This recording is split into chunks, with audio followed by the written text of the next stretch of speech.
नमस्कार दोस्तों, आप सभी का मेरे YouTube channel study material quiz classes पे स्वागत है। और मैं आशा करता हूँ आप सब खुश होंगे और आपकी पढ़ाई बेहतरीन चलती होंगी और आप परीक्षा की तैयारी अच्छे से कर रहे होंगे। सभी क्लास में जुड़ गए हो तो अपनी एक बार उपस्थिति दर्ज करवा लें, फिर हम आगे बढ़ते हैं। आज की क्लास प्रारंभ करते हैं। आज है आपके देवसेना का गीत। कल हमने जो चर्चा की थी, कल हमने कार्नेलिया के गीत के ऊपर चर्चा की थी और आज हम पढ़ने जा रहे हैं देवसेना का गीत। नमस्कार नमस्कार सभी को नमस्कार, गुड इवनिंग। हाँ, जुड़ जाइए सभी क्लास में। और आज अपने प्रारंभ होने जा रही है देवसेना का गीत। हाँ, जल्दी से जुड़ जाइए और सभी एक बार इस क्लास को लाइक कर दीजिए और जो क्लास में नहीं जुड़े हैं उनको भी शेयर कर दीजिए ताकि सभी क्लास में जुड़ जाएं और हम अपनी क्लास प्रारंभ करें। ठीक है, हाँ सभी क्लास में जुड़ गए हैं और जो बाकी हैं वो भी आ जाएंगे। हम आगे बढ़ते हैं और अपनी आज की क्लास प्रारंभ करते हैं देवसेना का गीत। इसमें देवसेना का वर्णन किया गया है। हम देवसेना के गीत के बारे में पढ़ेंगे, तो सभी तैयार हो जाओ और अपने कान खोल लो। आज हम देवसेना के बारे में पढ़ने जा रहे हैं और ध्यान से सुनना है ना। देवसेना क्या कहती हैं? आहा वेदना मिली विदाई, आहा वेदना मिली विदाई, मैंने ब्रह्मवश जीवन संचित, मैंने ब्रह्मवश जीवन संचित, मधुकारियों की भीख लुटाई, मधुकारियों की भीख लुटाई, आहा वेदना मिली विदाई। छल छल थे संध्या के श्रम कण, छल छल थे संध्या के श्रम कण, आंसू से गिरते थे प्रत्यक्ष, छल छल थे संध्या के श्रम कण, आंसू से गिरते थे प्रत्यक्ष, मेरी यात्रा पे लेती थी, मेरी यात्रा पे लेती थी निर्वरता अनंत अंगड़ाई, आहा वेदना मिली विदाई, आहा वेदना मिली विदाई। इसमें देवसेना कह रही हैं कि अपने देवसेना जो है, देवसेना जीवन के अंतिम क्षणों को निराशा में डूबी हुई, यानी जब हम दुखी होते हैं, निराश होते हैं, तो उस समय अपने अंदर के जो भाव होते हैं ना, वो भाव बाहर निकलते हैं। तो देवसेना अपने अंतिम क्षणों के गुणों को दर्शाती हुई कहती हैं कि किस प्रकार के पल उसके जीवन में बीत रहे। अंतिम क्षण यानी कि अंतिम समय, क्षण यानी समय। निराशा यानी कि वो खुश नहीं, निराश है, डूबी हुई, निराशा के अंदर डूबी हुई है। वो कह रही हैं कि मुझे अपने जीवन के इन पलों में, मुझे अपने जीवन के इन पलों में वेदना यानी दुख मिला है, दुख की विदाई के रूप में मिला है। मैं स्कंदगुप्त के प्रेम में, किसके प्रेम में? स्कंदगुप्त के प्रेम में ये सोचती थी कि स्कंदगुप्त से विवाह करने के पश्चात मेरा जीवन खुशियों से भरा होगा। देवसेना कहती हैं कि जब मेरा स्कंदगुप्त से मेरा विवाह हो जाएगा तो मेरा जीवन खुशियों से भरा रहेगा, मैं खुश रहूँगी। लेकिन आज मुझे लगता है कि मेरे ये अभिलाषा मेरा भ्रम मात्र था। और देवसेना कहती हैं कि जो मैंने भ्रम जो पाला था, जो वहम मैंने पाला था, आज मुझे लगता है कि वो मैंने भ्रम था, एक सिर्फ एक भ्रम था, ऐसा नहीं हुआ। मैंने भ्रम के कारण उत्पन्न सुखद भविष्य की इच्छाओं को देश में सेवा में लुटा दिया। अब मेरे जीवन में केवल दुख और निराशा ही शेष बची।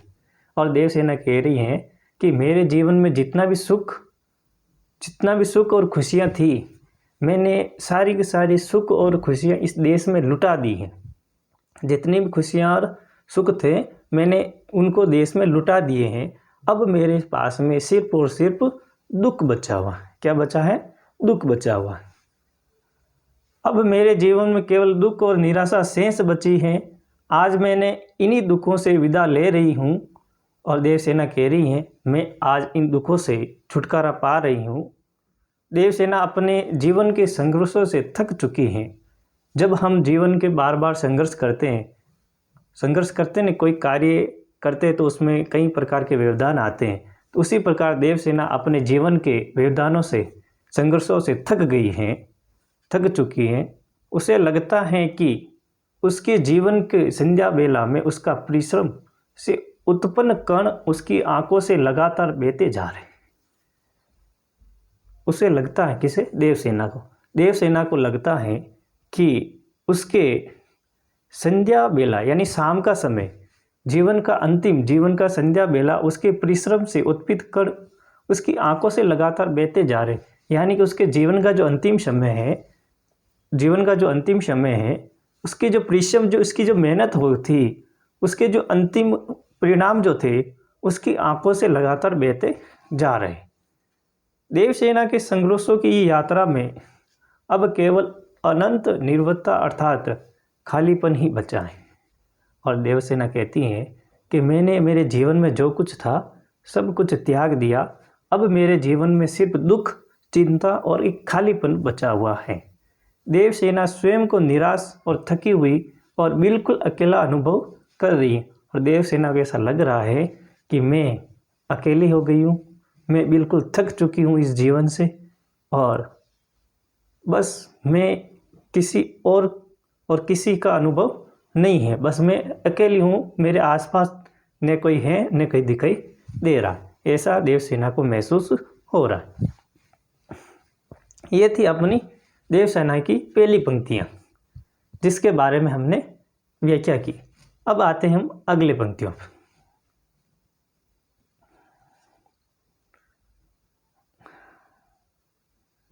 इसके बाद आगे आते हैं, अगली जो पंक्तियां हैं उसके बारे में हम चर्चा करते हैं। एक बार आपके कमेंट देख लेता हूँ। हाँ, ठीक है। हाँ, क्लास में जुड़े रहो। देखो, नए जो भी आ रहे हैं क्लास में जुड़े रहो। मैं आपकी उपस्थिति दर्ज कर लूँगा। हाँ, मैं आपकी उपस्थिति दर्ज कर लूँगा। थोड़ा मैं जलपान कर लेता हूँ।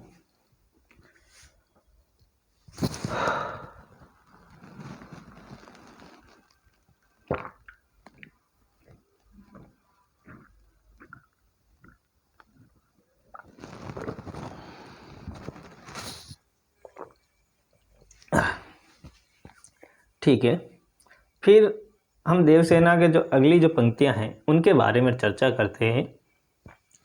श्रीमत स्वप्र की मधु माया में गहन विपन की तरु छाया में, पथिक उन्निधि श्रुति में किसने ये विहाग की तान उठाई, आहा वेदना मिली विदाई। वापिस, श्रीमत स्वप्र की मधु माया में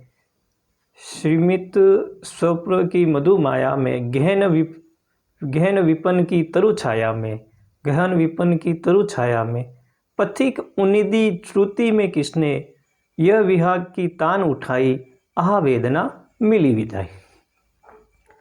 लगी सतृष्ण दीट थी सबकी, रही बचाए फिरत कब की, मेरी आशा आह बावली, तूने खोदी सकल कमाई, आहा वेदना मिली विदाई।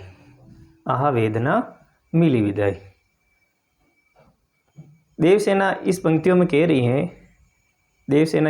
कह रही हैं कि अपने भाई के वीर गति प्राप्त होने के बाद, अपना जो भाई था उसकी वीर गति प्राप्त होने के बाद, एक मिनट में आप क्या कहना चाह रही है?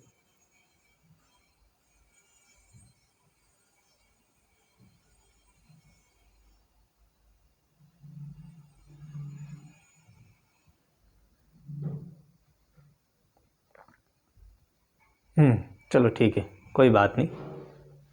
हाँ, जुड़े रहो, कोई बात नहीं, जुड़े रहो। हाँ, ठीक है, ओके। हाँ, देवसेना कह रही हैं अपने भाई की वीर गति प्राप्त होने के बाद देवसेना अपने देश की सेवा का व्रत लेती हैं। देश सेवा के श्रम से युक्त स्वपरम के सुख की माया में देवसेना अपने कर्तव्य का पालन करने में तत्पर है।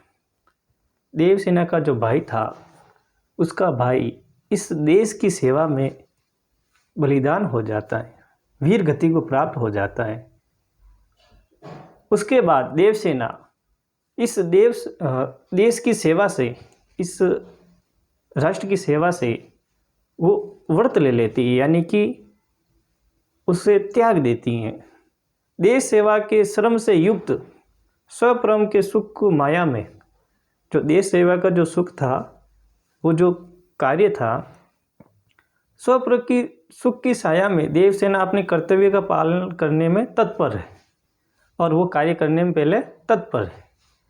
ऐसे समय में जब देवसेना स्कंदगुप्त को भूल चुकी हैं, स्कंदगुप्त देवसेना से प्रणय निवेदन करते हैं। समय कौन सा चल रहा है? जब देवसेना अपने कर्तव्यों का पालन कर रही है तत्पर रहकर, और स्कंदगुप्त कौन है? देवसेना के प्रणय निवेदन करते हैं। स्कंदगुप्त करते हैं निवेदन कि देवसेना को स्कंदगुप्त का प्रणय निवेदन उसी प्रकार कष्ट देता है जैसे घने जंगल के बीच पेड़ों की छायाओं के नीचे थककर सोए हुए यात्री को आधी रात्र में राग गाकर अर्ध निंद्रा में उठा दिया जाता है। इसमें स्कंदगुप्त का वर्णन किया गया है।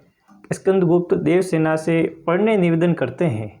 कौन कर रहे हैं? स्कंदगुप्त देवसेना से निवेदन कर रहे हैं कि देवसेना को स्कंदगुप्त का प्रणय निवेदन उसी प्रकार कष्ट है। उनका जो निवेदन जो था, किसका निवेदन?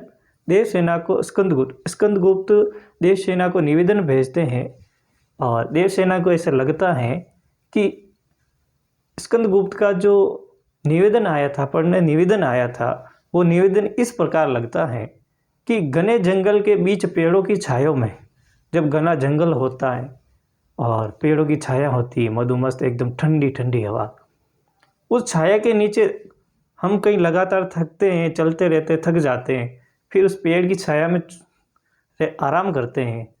तो उस आराम वाली नींद में या फिर आधी रात को सोते समय या फिर राग गाते हुए अर्ध निंद्रा में कोई हमें उठा दे, उस प्रकार की वेदना देवसेना को मिलती है। इस प्रकार महसूस देवसेना करती है। देवसेना कहती है कि जब वे स्कंदगुप्त से प्रेम करती थी, देवसेना जब स्कंदगुप्त से प्रेम करती थी, देवसेना कहती हैं कि जब वह स्कंदगुप्त से प्रेम करती थी,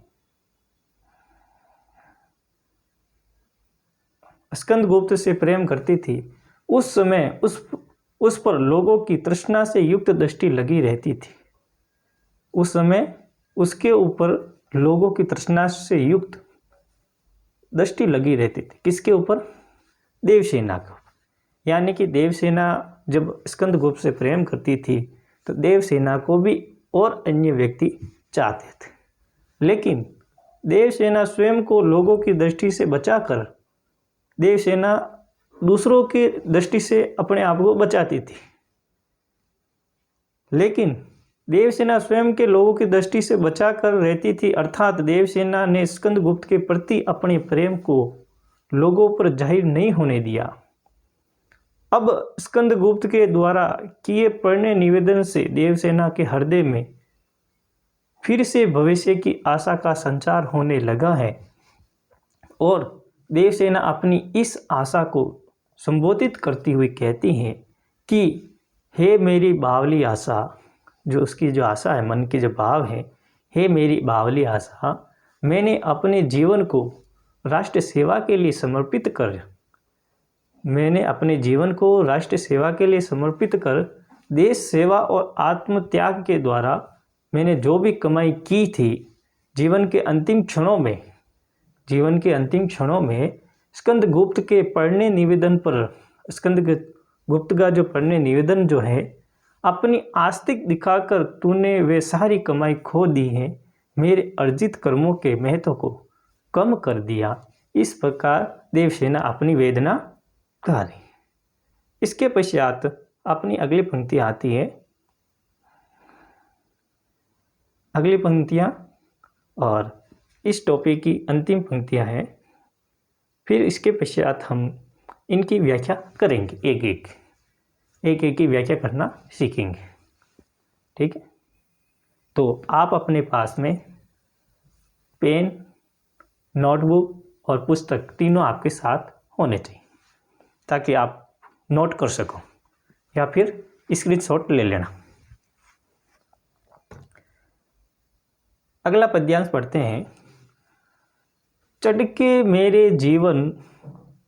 मेरे जीवन रथ पर, चढ़कर मेरे जीवन रथ पर, पल्ले चल रहा अपने पथ पर, पल्ले चल रहा अपने पथ पर, मैंने निज दुर्बल पद बल पर, मैंने निज दुर्बल पद बल पर, उससे हारी होड़ लगाई आहा वेदना मिली विदाई, उससे हारी होड़ लगाई आहा वेदना मिली विदाई।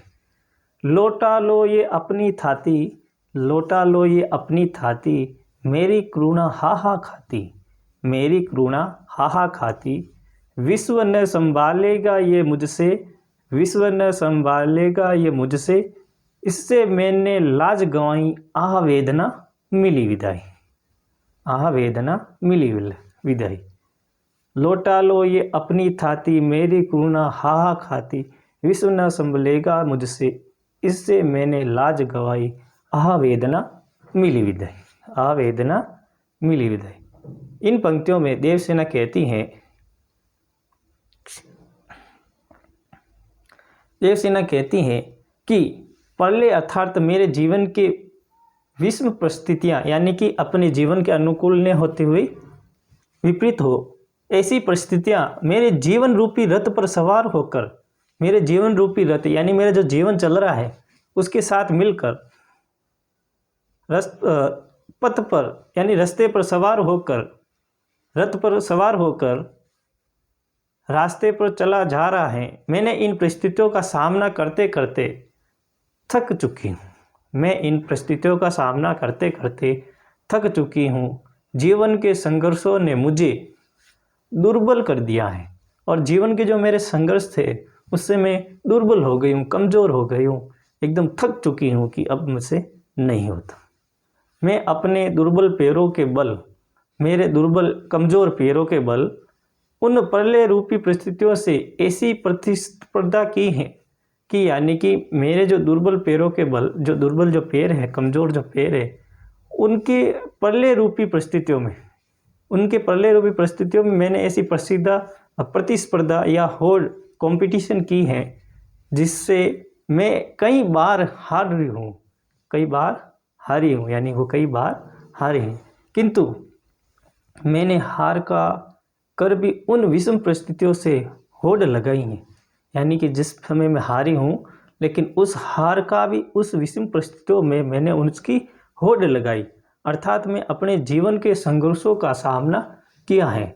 मैंने प्रत्येक जीवन का संघर्ष का सामना किया है, चाहे जैसी परिस्थिति हो, लेकिन मैंने उसका डटकर सामना किया। देवसेना कहती हैं कि हे संसार तू अपनी नई उम्मीदों को, हे संसार तू अपनी नई उम्मीदों को, आमनत को वापस ले लो, तुम अपनी नई उम्मीदों की आमनत को वापस ले लो। मेरी करुणा हाहा कर रही है और मुझसे नहीं संभाली पाएगी, मुझसे नहीं संभल पाएगा। मेरी करुणा हाहा कर रही है और मुझसे नहीं संभल पाएगा। ऐसी कारण मैंने अपने मन की लज्जा को गवा दिया, इसी कारण मैंने अपनी मन की लज्जा को गवा दिया। इस प्रकार देवसेना अपना वर्णन करती हुई कहती हैं कि हे संसार तुम अपनी जो उम्मीद की आमनत की, ये जो आपकी उम्मीद और आमनत जो हैं उसको आप वापस ले लो, और जो मेरी जो करुणा है, मेरे जो भाव हैं वो हाहा कर रहे हैं और ये मुझे नहीं संभाले जा रहे, मेरे से नहीं संभल रहे। तो इस कारण मैं अपनी लज्जा को गवा रही हूँ, इस कारण मैं अपनी लज्जा को गवा रही हूँ और इन उम्मीदों को आप इन्हें वापस ले लो। तो इस प्रकार अपनी वेदना करती हुई देवसेना कह रही है। ठीक है, अब हम आगे बढ़ते हैं और ये जो पंक्तियां हैं, ये जो पद्य हैं, इन पद्यों की व्याख्या करते हैं। जब आपके प्रश्न पत्र आएगा तो प्रश्न पत्र में किस प्रकार इनकी व्याख्या करनी होगी। इसके बारे में चर्चा करते हैं। एक बार मैं आपके कमेंट देख लेता हूँ, फिर आगे बढ़ते हैं। हाँ, किसी का कोई डाउट हो तो कमेंट कर ले जल्दी से। हाँ,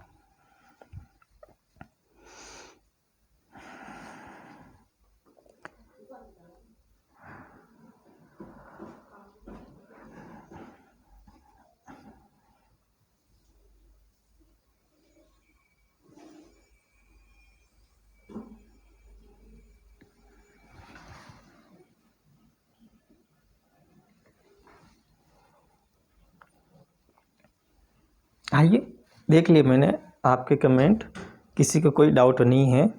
ठीक है, आगे बढ़ते हैं हम और अब इनकी व्याख्या करते हैं ना, इनकी व्याख्या करते हैं। पहली पंक्तियां हैं, जो पहला जो पद्य है, आहा वेदना मिली विदाई। आहा वेदना, आहा वेदना मिली विदाई, आहा वेदना मिली विदाई। यहाँ से लेकर इस प्रकार आपको व्याख्या करनी है।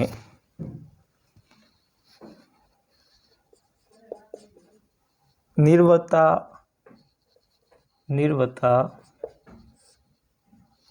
निर्वता अनंत अंगड़ाई, आह वेदना मिली विदाई।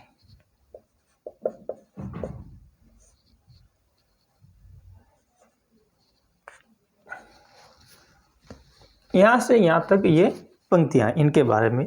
सबसे पहले हम इनके जो कठिन शब्द हैं, शब्दार्थ हैं, वो लिखेंगे। इनके जो शब्दार्थ हैं उनके बारे में लिखेंगे। शब्दार्थ, इसमें जो कठिन शब्द आए हैं उनके अर्थ लिखते हैं। वेदना, वेदना यानी क्या होता है? पीड़ा। वेदना यानी पीड़ा, वेदना यानी पीड़ा। पीड़ा कह दो, दुख कह दो, और क्या कहेंगे? दुख कहेंगे ना, दुख। वेदना का अर्थ क्या होता है? पीड़ा या दुख। फिर आता है भ्रमवश। भ्रमवश, भ्रमवश का क्या होगा? भ्रम के कारण, भ्रम, भ्रम के,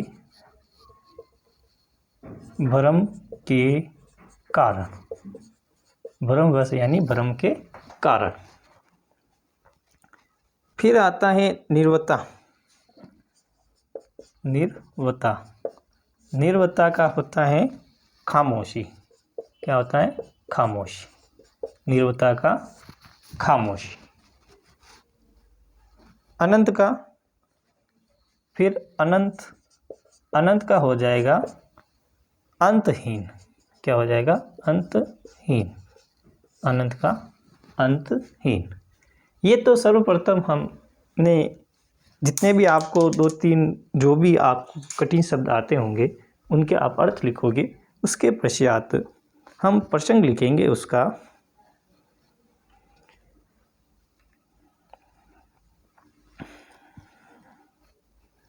उसका प्रसंग हम लिखेंगे।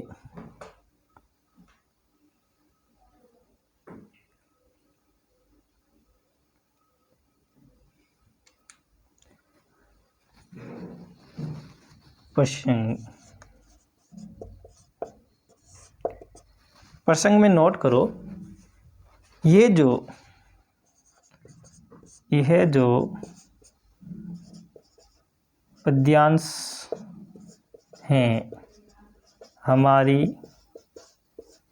पाठ्य पुस्तक अंतरा भाग 2, अंतरा भाग 2, अंतरा भाग 2 से संकलित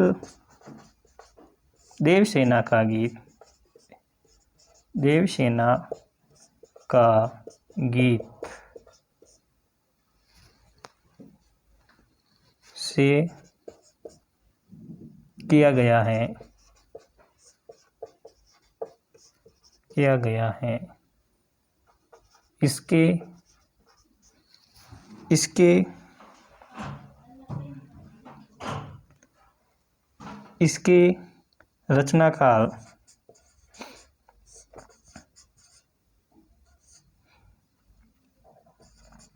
जयशंकर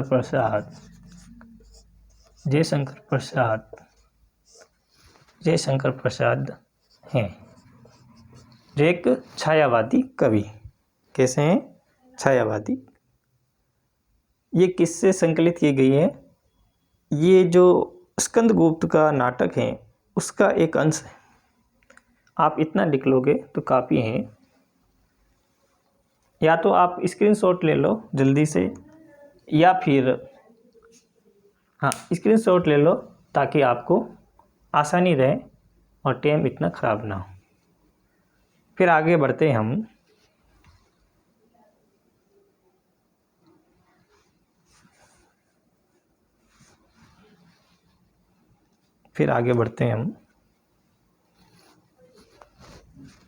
स्क्रीनशॉट ले लिया होगा। हाँ ठीक है, चलो आगे बढ़ते हैं।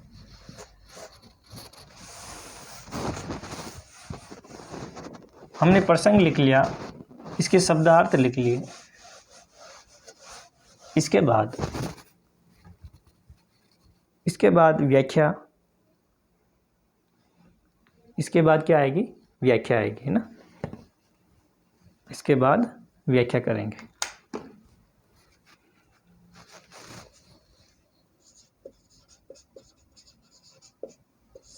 इसके बाद व्याख्या जो मैंने आपको बताई है वो व्याख्या आपको यहाँ लिखनी है। पूरी व्याख्या यहाँ पर लिखनी है।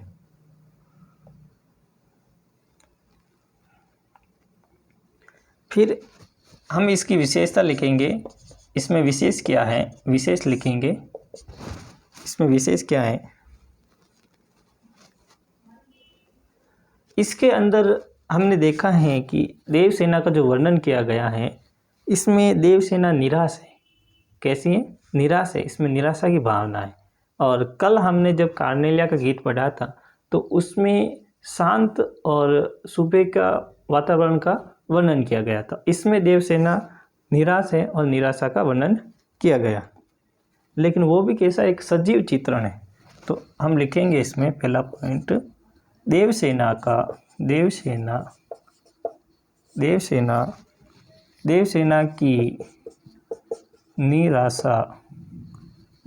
की निराशा का सजीव चित्रण है। सजीव चित्रण है। यानी कि जो भी पंक्तियाँ होती हैं उनको हम जब गाते हैं तो हमें ऐसा लगता है कि ये सजीव अपने सामने चल रही है और अभी ये हो रही है। इस प्रकार का भाव आए तब वह सजीव चित्रण होता है। कौन सा चित्रण? सजीव चित्रण। फिर इसके अंदर तत्सम एवं खड़ी बोली का प्रयोग किया गया है। इसके अंदर तत्सम प्रधान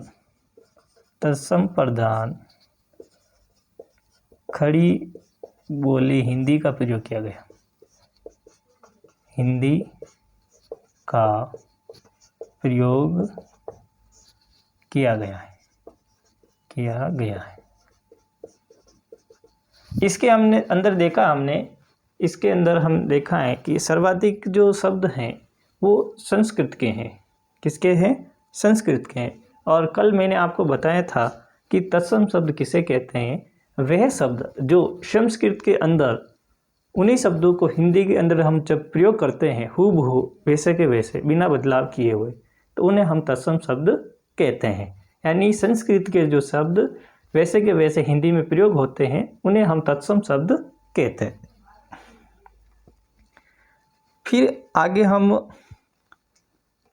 लिखते हैं इसकी विशेषताओं में। इसके अंदर छायावादी शैली का प्रयोग किया गया है। किस प्रकार की शैली है? छायावादी शैली का प्रयोग। छायावादी शैली का प्रयोग किया है ना, किया गया है। छायावादी शैली का प्रयोग किया गया।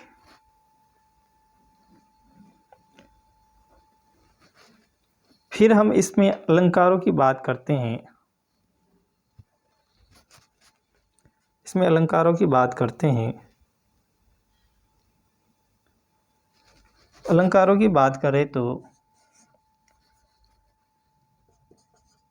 छल छल छल छल जो पंक्ति है, इसमें शब्दों को पुनरुक्ति हुई है। क्या हुई है? शब्दों की पुनरुक्ति हुई है। तो इसमें कौन सा अलंकार होगा? पुनरुक्ति प्रकाश अलंकार।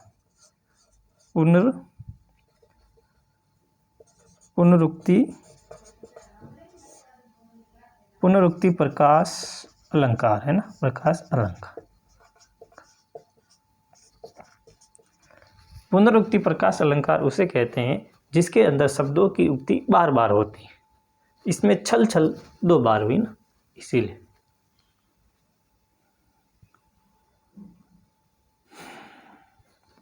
फिर एक और लिखते हैं,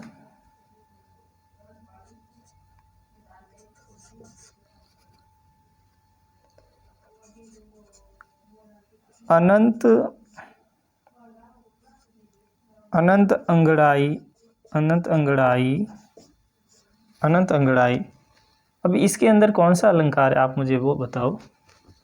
इसके अंदर कौन सा अलंकार है वो बताओ मुझे। अनंत अंगड़ाई में यहाँ पर अ यहाँ पर भी है और अ यहाँ पर भी है, और न यहाँ पर भी है और यहाँ पर भी है। जब एक ही वर्ण की एक से अधिक बार आवृत्ति होती है तो उसे हम कौन सा अलंकार कहते हैं? अनुप्रास अलंकार कहते हैं। कौन सा अलंकार कहेंगे? अनुप्रास अलंकार। अनुप्रास अलंकार है ना।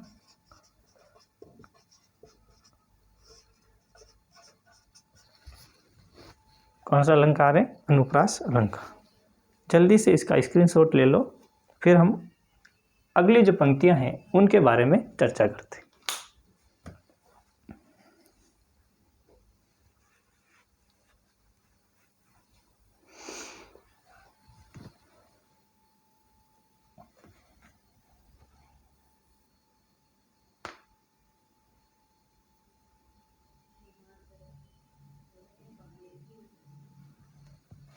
ठीक है, आगे बढ़ते हम।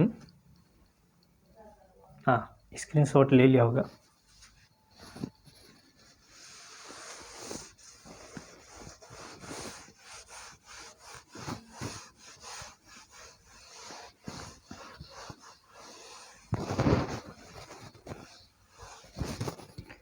ये जो क्लास है आप देख रहे हैं, अब तो आप देख रहे हैं, लेकिन भविष्य में जब भी आपको नहीं समझ में आए तो वापस देखना हो तो आप मेरे YouTube चैनल पे जाकर इस लिंक को खोलकर, या फिर आप जब मेरे चैनल पे जाओगे तो वहाँ पर मैंने एक प्लेलिस्ट बनाई हुई है हिंदी साहित्य क्लास।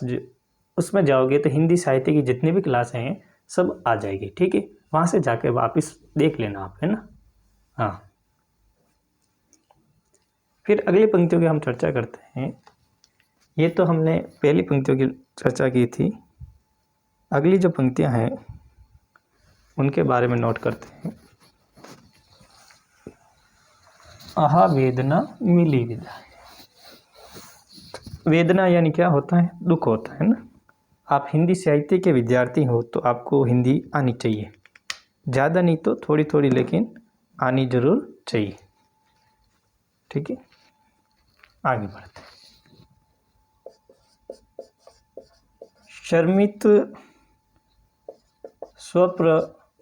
शर्मित स्वप्र की मधुमाया में आगे पंक्ति आ गई। फिर इसके अंतिम पंक्ति लिखेंगे हम। तूने खो दी सकल कमाई, तूने खो दी सकल कमाई, तूने खो दी सकल कमाई, आहा वेदना मिली विदाई। शर्म स्वप्न की मधु माया में, घेन विपन्न की तरु छाया में, पथिक उन्नति श्रुति में किसने ये विहाग की तान उठाई, आह वेदना मिली विदाई। लगी तृष्ण दिट थी सबकी, रही बचाए फिरत तक कब की। मेरी आशा मेरी आशा आह बावली, तूने खोदी शकल कमाई, आह वेदना मिली विदाई। इन पंक्तियों के अंदर जो कठिन शब्द आए हैं उनके बारे में हम लिखते हैं। शब्दार्थ लिखो। अगर आपके पास पेन और नोटबुक है तो आप साथ साथ में लिखते रहोगे तो आपको अच्छे से याद होगा, क्योंकि मुझे पता है जब आप स्क्रीनशॉट ले लेते हो तो उसको आप वापस नहीं देखते हो। मैंने कह दिया, आपने ले लिया, बस पड़ा रहेगा, वापस आप नहीं देखोगे, क्योंकि आप अपने जीवन में बहुत बिजी हो। रील भी चलानी पड़ती, इंस्टाग्राम चलाना पड़ता है, उसमें स्क्रॉल करना पड़ता है, स्टोरी लगानी पड़ती है, स्टेटस लगाते हो, काफ़ी बिजी हो।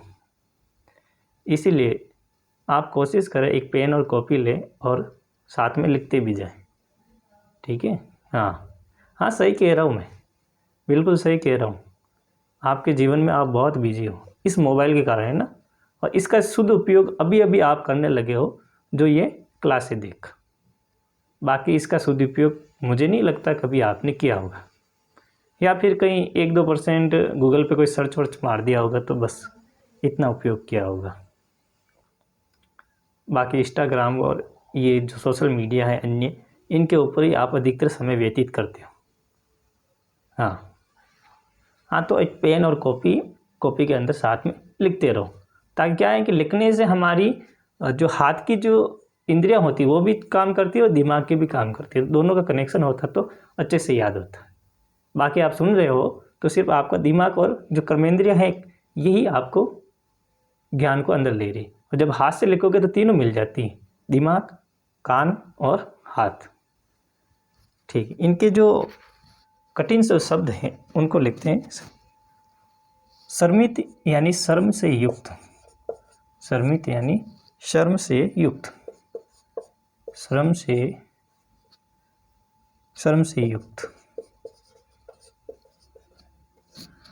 शर्म से युक्त। मधुमाया, मधुमाया यानी सुख की माया, मधुमाया यानी सुख की माया,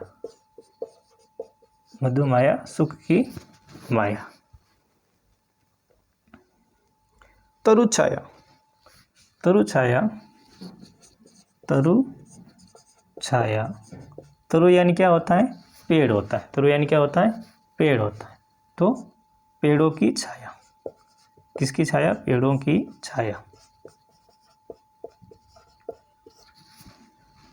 पथिक, पथिक, पथिक यानी कौन होता है? राहगीरी, जो पैदल चलता है ना, पथिक यानी पैदल चलने वाला।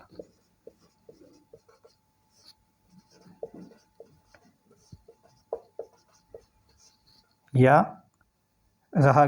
राही,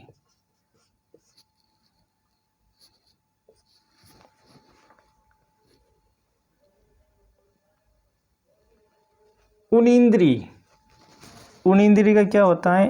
उनिंद्री, उनिंद्री यानी कि जिसने आधी नींद ली हो, उनिंद्री यानी अर्ध निंद्रा, अर्ध निंद्रा।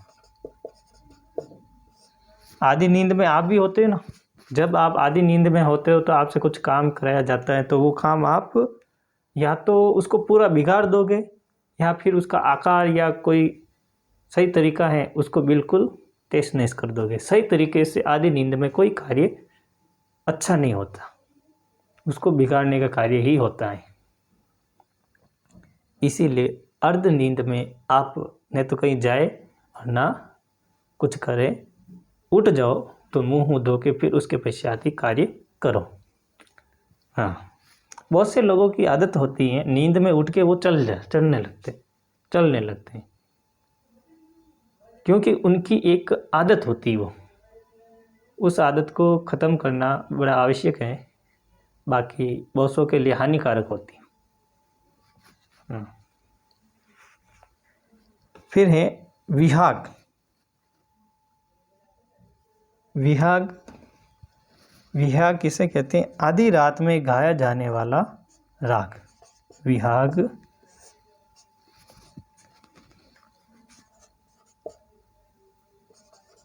आधी रात में गाया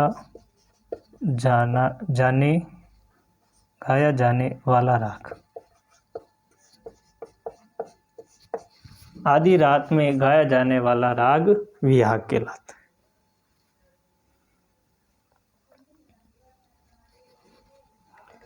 सकल, सकल यानी सारी। सकल यानी सारी। सकल यानी तुम्हारा चेहरा नहीं हो, आप अपने स्थानीय शब्दों में कहते हैं ना, तेरी शकल देख के आ, तेरी शकल कैसी हो रही है, वो शकल नहीं ना। शकल का अर्थ होता है सारी, यानी सभी। शकल यानी सभी, सारी, उसे कहते हैं शकल। हाँ, आप इनका स्क्रीनशॉट ले लो, नहीं इसको नोट करो, स्क्रीनशॉट मत लो। हाँ, आपने नोट कर लिया होगा। नोट कर दिया हो तो मुझे जवाब देना, फिर हम आगे बढ़ते हैं।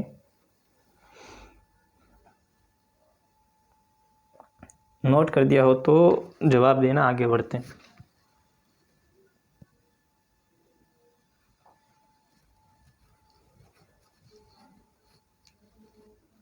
ओके, चलो ठीक है, हम आगे बढ़ते हैं। और कोई बाकी रह जाए ना तो स्क्रीनशॉट ले लेना और बाद में लिख लेना। नहीं ले पाए तो वापस क्लास को देख लेना, क्योंकि एक बार क्लास चलने के बाद में वापस आप देख सकते हो इसको। शब्दार्थ हमने लिख लिए।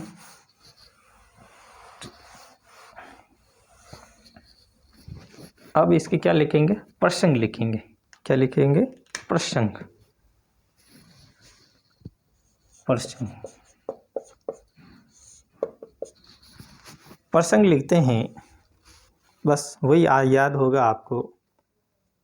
आप इस चीज़ को बार बार दोहराओगे, मेरे मुंह से बार बार सुनोगे, आप बार बार लिखोगे ना, तो अंतिम क्षणों तक, आपके एग्ज़ाम तक आपको इसको वापस पढ़ने की आवश्यकता ही नहीं पड़ेगी। इतना कंठस्थ हो जाएगा, आपको आधी रात में भी उठा के बोल दिया जाए प्रसंग किस प्रकार से लिखते हैं तो आप तुरंत बता दो। जिस प्रकार मैंने आपको इतिहास में नैना बताया था, उससे याद होता रहता है, आपको याद होगा। उसी प्रकार ये भी बार बार मेरे मुंह से सुनने से और बार बार आपके लिखने से आपको अच्छे से याद हो जाएगा। देखते हैं, ये जो गद्यांश, गद्यांश एक पद्यांश, पद्यांश है ना, ये जो पद्यांश है, ये जो पद्यांश है हमारी पाठ्य पुस्तक, हमारी पाठ्य पुस्तक अंतरा भाग 2, अंतरा भाग 2, अंतरा भाग 2 में देवसेना का गीत, देवसेना का गीत से संकलित किया गया, संकलित किया गया है। इसके रचनाकार, इसके रचनाकार, इसके रचनाकार, रचनाकार कौन है? जयशंकर प्रसाद, जयशंकर प्रसाद, प्रसाद जी हैं। जब इन पंक्तियों को आप बार बार दोहराओगे तो आपको जो कवि हैं, जो रचनाकार हैं, उनका भी नाम याद हो जाएगा और साथ में पुस्तक और जो पंक्तियां हैं जिस गीत की, वो भी आपको साथ साथ में याद हो जाए। लेकिन जब आप क्लास में जुड़ोगे और बार बार क्लासों को देखोगे और कंटिन्यू जुड़े हुए रहोगे तब। बाकी एक दिन क्लास में आओगे, दूसरे दिन नहीं आओगे, तीसरे दिन आओगे, चौथे दिन नहीं आओगे, तो इसमें आपको समझ में कम आएगा। जब वो जो कंटिन्यू जुड़ा हुआ रहता है तो उसको अच्छे से समझ में आ जाता है। हाँ, आपको मैं एक छोटा सा उदाहरण देता हूँ। जब हम छत पे चढ़ते हैं तो हम जब सीढ़ियाँ चढ़ते हैं, पहले एक चढ़ेंगे, उसके बाद दूसरी, तीसरी, चौथी, पांचवी, छठी, इस प्रकार से चढ़ते। तो अपने को जब वापस उतरते तो अपने को पता होता है कि कौन सी सीढ़ी कहाँ घूम रही है, कैसे है और किस प्रकार हमने चढ़ी है। अगर आप डायरेक्ट लिफ्ट से ऊपर चले जाते हो और वापस आपको सीढ़ियों से नीचे आने के लिए बोले तो फिर आप सीढ़ियों से अच्छे से नीचे नहीं आ पाते हो, क्योंकि आपको नहीं पता है। इसीलिए आप धीरे धीरे जब कंटिन्यू क्लास में चलते रहते हो, प्रत्येक क्लास को देखते हो, सुनते हो और उसको समझने का प्रयास करते हो, तो आपको अच्छे से समझ में आ जाता है। इस दुनिया में कोई चीज़ कठिन नहीं और कोई चीज़ सरल नहीं। अगर हम समझने का प्रयास कर रहे हैं तो हमारे लिए कोई कठिन नहीं है, और उसके ऊपर हम ध्यान ही नहीं देना चाहते, उसको पढ़ना ही नहीं चाहते, तो हमारे लिए कठिन है। इसीलिए आप ध्यान दें। हमने इसके प्रसंग लिख लिया है। अब इसकी जो विशेषता है, इसका जो विशेष है, उसके बारे में चर्चा करते हैं। ठीक है, इसको लिख लिया होगा। और जो भी बंधु नहीं लिख पा रहा है, उसके लिखने की गति थोड़ी कम है, तो वह इस क्लास को वापस देख ले या फिर स्क्रीनशॉट करके ले ले।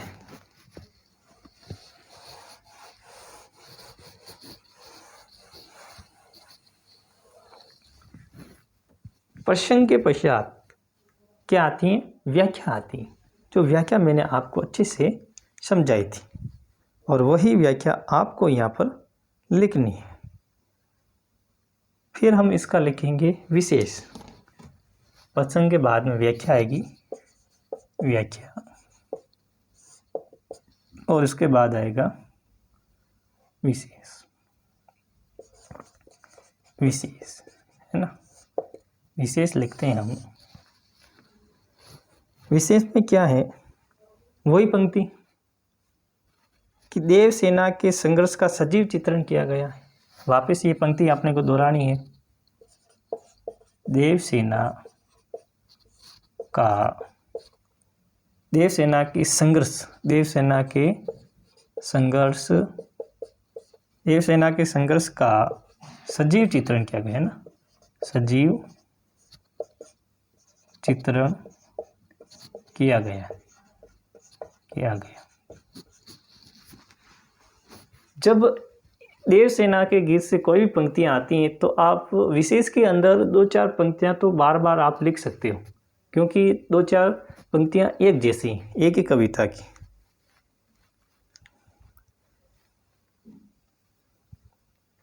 दूसरा शब्द, दूसरा वाक्य, तत्सम युक्त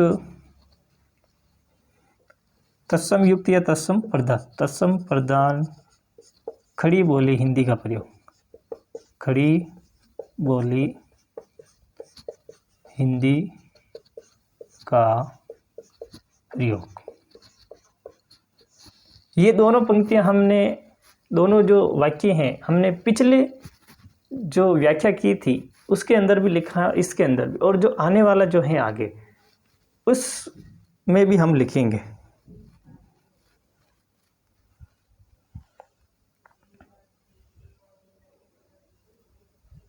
और एक और है जो हमने पहले वाले में भी लिखी थी, छायावादी शैली का प्रयोग। छायावादी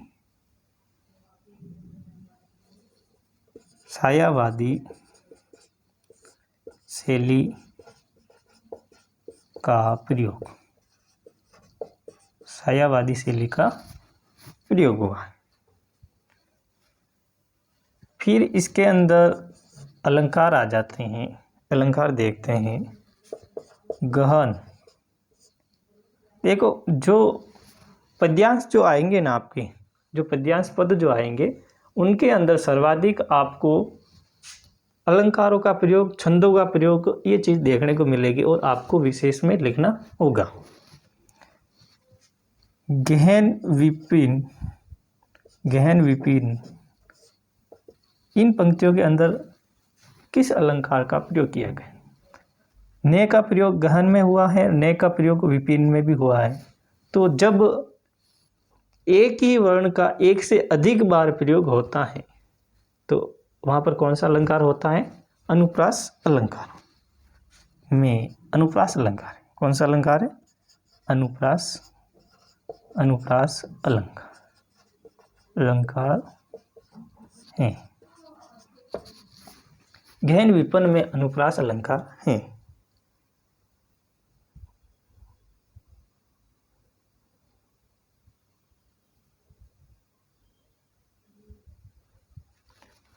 फिर एक बिंदु और लिख लो, मेरी आशा, मेरी आशा आहा बावली, आहा, आहा बावली। ये जो चिन्ह है, ये जो चिन्ह लगाते हैं ना ऐसे करके, ऐसे, ये विस्मय बोधक चिन्ह है। जब कोई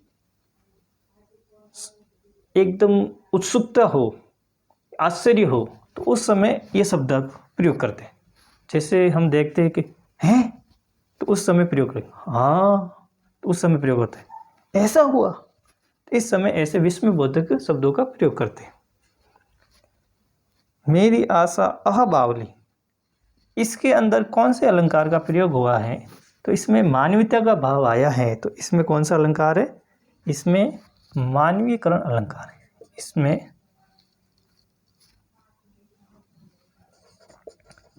मानवीकरण अलंकार है। कौन सा अलंकार है? मानवीकरण।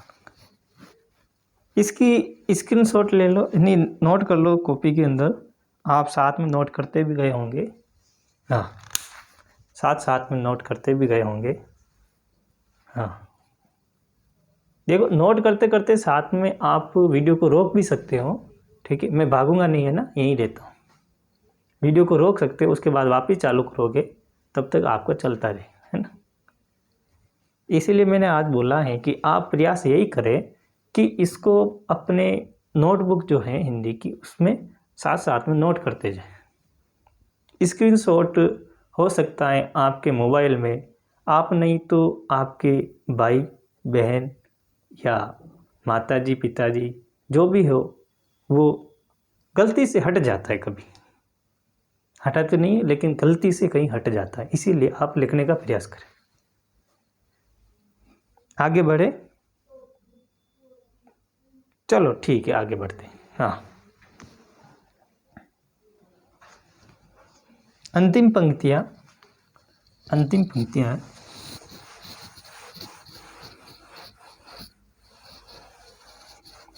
हमने देवसेना के जो गीत हैं उसकी दो जो पद्य हैं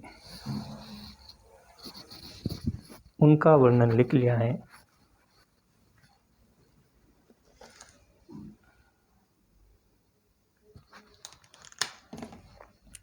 अगला लिखो,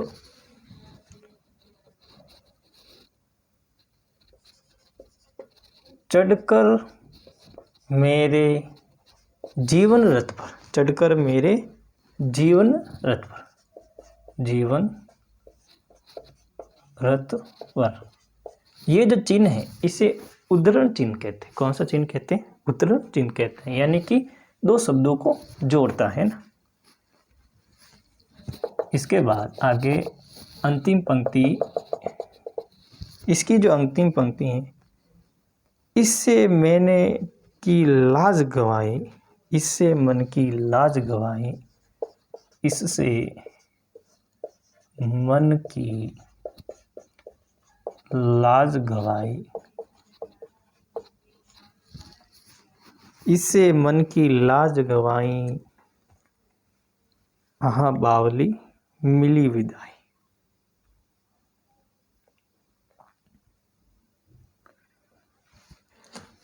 इससे मन की लाज गवाई, आवेदना मिली विदाई। इसके हम जो कठिन शब्द हैं उनके बारे में लिखते हैं।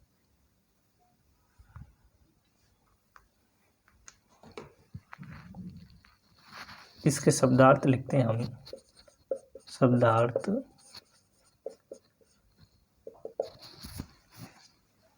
निज, निज यानी अपना, अपना है ना, निज यानी अपना, अपना खुद का, निज निजी जीवन, जो निज मेरे लिए मैं खुद का, तुम्हारे लिए तुम्हारा। आपने कभी देखा होगा कि आप मेरे निजी जीवन के अंदर दखल अंदाजी कर रहे हैं, यानी कि वो अपने खुद के जीवन में किसी को दखल अंदाजी नहीं करने देता। इसीलिए मैं भी आपके निजी जीवन में कहीं दखल अंदाजी नहीं करता हूँ, और आप भी किसी के निजी जीवन में दखल अंदाजी ना करें, है ना। अगला जो शब्द है परले, अगला कौन सा शब्द है? परले। परले, परले का अर्थ होता है आपदा। क्या होता है? आपदा। परले का क्या अर्थ होता है? आपदा। फिर आती है ख्याति। क्या है? ख्याति। ख्याति का अर्थ होता है धरोहर। क्या होता है? धरोहर। ख्याति का अर्थ होता है धरोहर या प्यार। क्या होता है? प्यार। ये इसके कठिन शब्द थे। हाँ, साथ साथ में नोट भी करते जाओ नोटबुक में। थोड़ा जोर आता है लिखने में, लेकिन मेहनत तो करनी पड़ती है, मेहनत तो करनी पड़ती है। आपके साथ साथ मैं भी तो लिख रहा हूँ ना। करो, मेहनत करो, मेहनत करोगे तभी फल मिलेगा, है ना। और लड़कियों को तो गवर्नमेंट इतना बड़ा फल दे रही है, स्कूटी दे रही है। 70-75% जिसके बन जाते हैं और कॉलेज में जो एडमिशन ले लेती हैं उसको स्कूटी देती हैं 60-70 हज़ार की। इसके पीछे तो करना चाहिए। और आप जिले पे प्रथम आते हो तो 21,000 वहाँ मिलते हैं।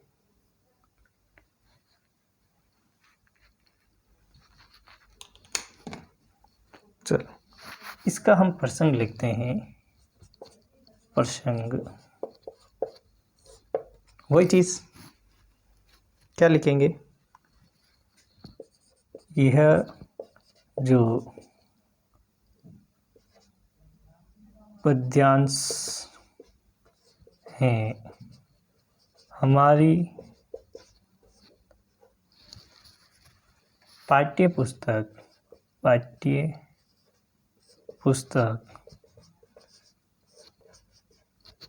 अंतरा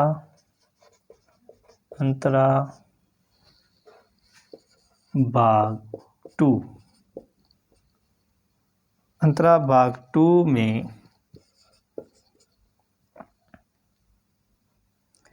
में संकलित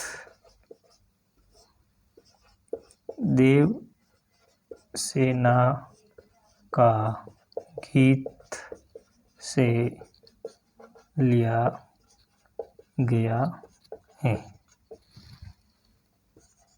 इसके रचनाकार जयशंकर प्रसाद जी हैं। ये हमने इसका लिख लिया है प्रसंग। ज़्यादा नहीं, इसको आप प्रसंग को वापस नहीं देखोगे, कंटिन्यू क्लास में जुड़े भी रहोगे ना, तो बार बार सुन कर आपको दिमाग में याद हो जाएगा। और आपको याद हो भी गया होगा, क्योंकि इसको हमने कई बार दोहरा दिया है, इसका दोहराव हमने किया है बार बार इसका। प्रसंग के बाद में हम लिखते हैं व्याख्या। क्या लिखते हैं? व्याख्या। जो मैंने व्याख्या शुरू में क्लास चालू होते ही मैंने आपको अच्छे से समझाई थी, हाँ, वो व्याख्या हम लिखेंगे। इसके बाद आते हैं विशेष। क्या आता है इसके बाद? विशेष। यानी कि इसके अंदर विशेष चीज़ क्या है? लिख लिया होगा ना, लिख लो। और कहोगे कि सर लिखने नहीं देते, ठीक है लिख लो, है ना। चलो लिख लिया होगा। अब गाड़ी को रोक के देख लेना, अरे क्लास को रोक के देख लेना। हाँ,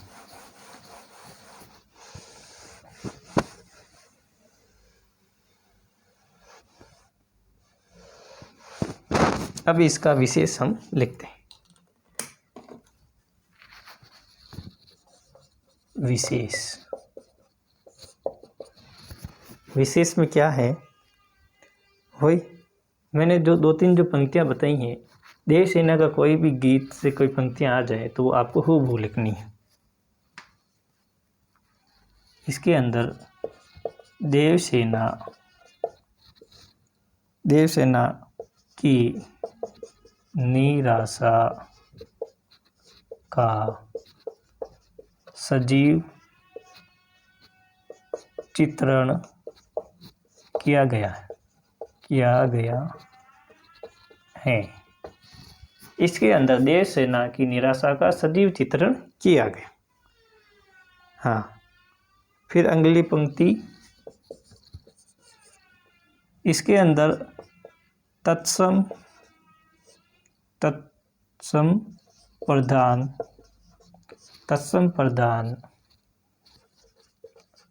खड़ी बोली हिंदी का प्रयोग हुआ है, प्रयोग है, लिख लेते। तत्सम प्रधान खड़ी बोली हिंदी का प्रयोग है।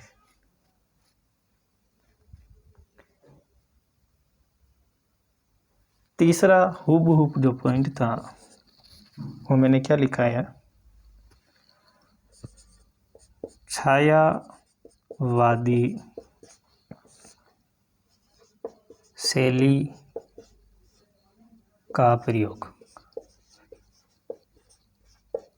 छायावादी शैली का प्रयोग, छायावादी शैली का प्रयोग। अब ऐसे आप 3-4 पंक्तियां प्रत्येक काव्यांश की या कविता जो है उनकी आप याद रख लेते हो तो आप अच्छे से परीक्षा के अंदर वर्णन कर सकते हो, उनकी व्याख्या कर सकते हो, सप्रसंग व्याख्या।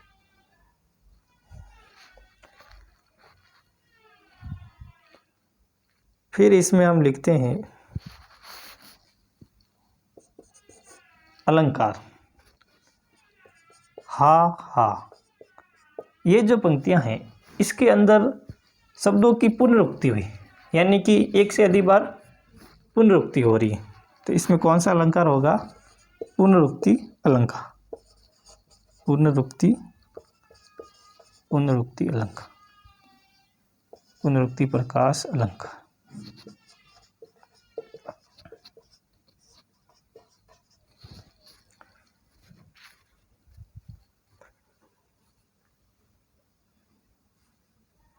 अलंकार भी पढ़ेंगे एक दिन। हाँ, पहले ये टॉपिक हो जाए उसके बाद व्याकरण का नंबर लेंगे। हाँ, आगे एक और लिखो,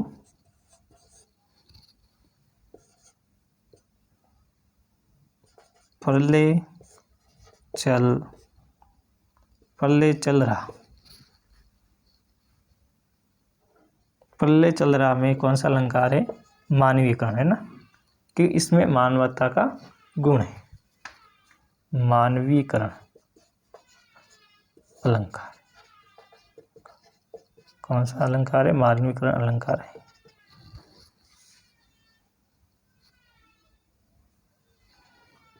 एक बिंदु और लिखो, पथ पर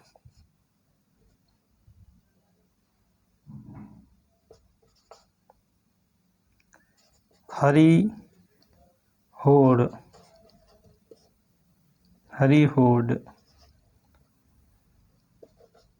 लौटा लो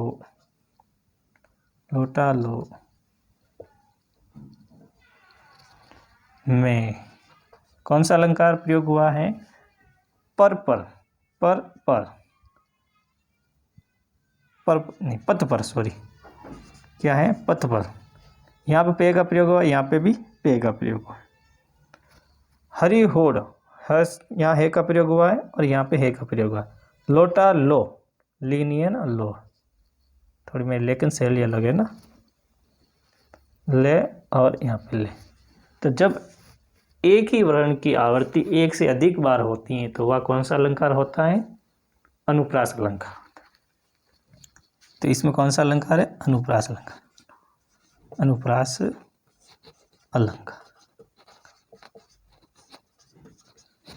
तो इस प्रकार आपको व्याख्या करनी है और विशेष अपने देवसेना का जो गीत है उसका हमने पूरा वर्णन किया, उसकी व्याख्या की, उसके प्रसंग लिखे, उसके जो कठिन शब्द हैं हम सभी को हमने लिखा और उसके जो विशेष हैं, इसमें क्या विशेष है, कौन से गुण हैं, कौन से अलंकार हैं और किस प्रकार की लिखी गई है, किस शैली में लिखी गई है, उसके बारे में हमने चर्चा की।